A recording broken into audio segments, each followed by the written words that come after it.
Metoda જેઆરડીસી police સ્ટેશનની ટીમે આજે એક સંવેદનશીલ ગુનામાં ઝડપી કાર્યવાહી કરતા માત્ર 6 અને 8 માસની બાળકીના અપહરણ અને યૌન શોષણના આરોપીને ફરિયાદ નોંધાયાના 2 જ કલાકમાં પકડી પાડ્યો છે। પ્રાપ્ત માહિતી મુજબ સવારે બાળકી તેના ઘર નજીક રમી રહી હતી ત્યારે અજાણ્યા શખ્સે તેની બહેલાવી ફોસલાવી લઈ જઈ તેની સાથે યૌન શોષણની ઘટના અંજામ આપ્યો। પરિવારજનોને જ્યારે બાબતની જાણ થઈ ત્યારે તેમણે તાત્કાલિક મેટોડા જેઆરડીસી પોલીસ સ્ટેશને અપહરણ અને યુક્તિ ગુનાની ફરિયાદ નોંધાવી। ફરિયાદ મળતા પોલીસ ઇન્સ્પેક્ટરના નેતૃત્વમાં વિશેષ ટીમ ઊભી કરવામાં આવી અને સીસીટીવી ફૂટેજ, ટેકનિકલ સર્વેલન્સ અને બાતમીદારોના આધારે ટીમ આરોપીની હરકતો પર નજર રાખી અને મેટોડા વિસ્તારમાંથી ઝડપી લેવામાં આવ્યું। ઘટના બાદ બાળકીને સુરક્ષિત રીતે તેના પરિવારને સોંપી દેવાઈ। બાળકીનું તબીબી પરીક્ષણ કરાવી દસ્તાવેજી પુરાવા એકત્ર કરવામાં આવી રહ્યા છે। કેમેરામેન હકીમ શેખ સાથે વસીમ હાસમીનો રિપોર્ટ, આઝાદ ન્યૂઝ, સુરત। રાજકોટ ગ્રામ્ય જિલ્લાના મેટોડા પોલીસ સ્ટેશનમાં મેટોડા જીઆઈડીસીના ગેટ નંબર 3 પાસે અંધેરી રહેવાસનો વિસ્તાર છે।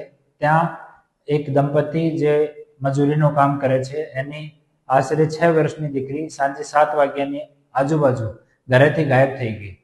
થોડી વાર પોતે શોધખોળ કરી એના પછી 112 ઉપર ફોન કરીને પોલીસને જાણ કરી।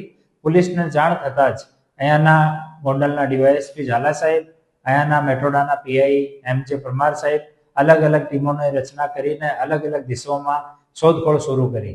શોધતા ખીરસરાથી મેટોડા જે પાકો ડામર રસ્તો જાય છે ત્યાં ભરવાડ સમાજની ખાંભીની પાછળ સાઈડમાં એક આવાવાળું ઝાડી વિસ્તાર છે।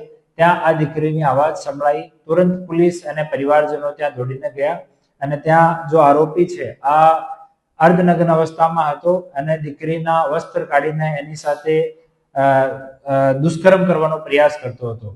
ત્યારે આરોપીને પકડવામાં આવ્યો અને દીકરીને ત્યાંથી રિકવર કરવામાં આવી। દીકરીને પ્રારંભિક જોતા દીકરીની સ્વાસ્થ્ય સ્થિતિ સારી છે।